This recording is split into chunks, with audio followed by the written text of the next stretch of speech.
August 15 లేకపోతే దసరా పండుగన అనిపించింది. Rush చూస్తే మాత్రం అసలు రోడ్డు మీద కాలు పెట్టే సందు లేదు. బట్టల షాప్లలో కూడా ఫస్ట్ టైం నేను ఒక్కదాన్ని బయటకు వచ్చిన కుష్టాలిని తీసుకొని. అంటే ఎప్పుడైనా మా వారైనా వస్తారు, లేకపోతే ఎవరినొకరినైనా తోడు తీసుకొచ్చుకుంటా. కానీ ప్రజెంట్ అందరూ కూడా బిజీగా ఉన్నారు. నేను కూడా అనుకోకుండా రావాల్సి వచ్చింది. అసలే కాలు పెట్టే సందు లేదు ఈ రష్ లో. అని అంటే కుష్టాలు అయితే ఆ చెప్పుల కోసం 4 షాపులు ఇప్పించింది. అస్సలు మెచ్చుకోలేదు. రెడ్ కలర్ కావాలి డ్రెస్ కోడ్ కి అని చెప్పేసి ఇప్పించింది. కానీ రెడ్ కలర్ అయితే ఏ షాప్ లో కూడా దొరకలేదు. ఫైనల్ గా షూ టైప్ లో అయితే తీసుకున్నది. ఒకప్పుడు మన అమ్మ వాళ్ళు ఏం చేస్తే అది తీసుకునేది మనం. కానీ ఇప్పుడు పిల్లలు వాళ్ళకి నచ్చిందే తీసుకుంటారు.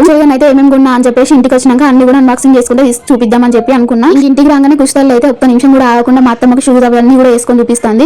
ఎట్లా చూస్తానో కదా అత్తమ్మ, ఒక్కొక్కటి దిగి నేను వీడియో తీసుకుంటా అని చెప్పిన. అందుకని ఇట్లా ఒక్కొక్కటి తీసి కెమెరాకి అయితే చూపిస్తుంది. ఈ హెయిర్ బ్యాండ్ బాగుంది కదా, చాలా వరకు దొరికినంత వరకు రెడ్ కలర్ లోనే తీసుకున్నా. అన్ని కూడా ఒక హ్యాండ్ గ్లౌజెస్ ఒకటి వైట్ కలర్ లో ఉండాలని చెప్పిళ్ళు. ఆ గ్లౌజెస్ ఒకటి వైట్ కలర్ లో తీసుకున్నా. దేవుడి కోసం కొన్ని పువ్వులు తీసుకొని ఇంటికి వచ్చి కుష్టాలు ఇట్లా చూపించేదాకా ఆమె ఉబ్బ అవుతలేదు అసలు. నిజానికి చిన్నప్పుడు మనం కూడా అంతే కదా, ఏదైనా కొత్తగా కొనుక్కున్నామంటే అవి వేసుకొని ఎంతసేపు మురిసిపోతాము. ఇంటికి వచ్చి అన్ని చదువుకున్న తర్వాత ఇట్లా కొంచెం కోన్ డిజైన్ వేద్దామని చెప్పి అనుకున్న. డిజైన్ మధ్య మళ్ళీ ఇట్లా చిన్న మామలా పెడదామని చెప్పి పెట్టేసిన. చేస్తుంటే మంచిగా కనబడుతుంది అని ఆలోచన వచ్చి పెట్టినా. కానీ తర్వాత గుర్తొచ్చింది ఏంటంటే హ్యాండ్స్ చేసేటప్పుడు హ్యాండ్స్ గ్లౌజెస్ ఉంటాయి కదా, ఈ కోన్ ఇక్కడ కనబడుతుంది అని చెప్పి గుర్తొచ్చింది. కానీ పెట్టిన తర్వాత ఏం చేయలేం కదా. ఈ కోన్ పోయిన సంవత్సరం బతుకమ్మ పండుగ పండుతుంది పడదు అని చెప్పి చావు బతుకులు ఉన్న నిమ్మకాయ ఒకటి దొరికితే దాన్ని అయితే విండి. దానికి నాకు వచ్చిన అనుమానం నిజమైంది. ఆ కోన్ అయితే వండలేదు. అయితే యూనిఫామ్ మనం రెడీ చేసి పంపిన తర్వాత డాన్స్ ప్రేయర్ అయిపోవడంతోనే డ్రెస్ చేంజ్ చేస్తామని చెప్పి అందుకని కుషితలతోనే ఒక డ్రెస్ కూడా పంపించిన డాన్స్ కి. ఇంకా లాస్ట్ ఎండింగ్ లో వెళ్ళి నేను కూడా ఒక డాన్స్ పర్ఫార్మెన్స్ అయితే చూసిన. ఫైనల్ గా అందరికీ happy independence day. Thank you for watching.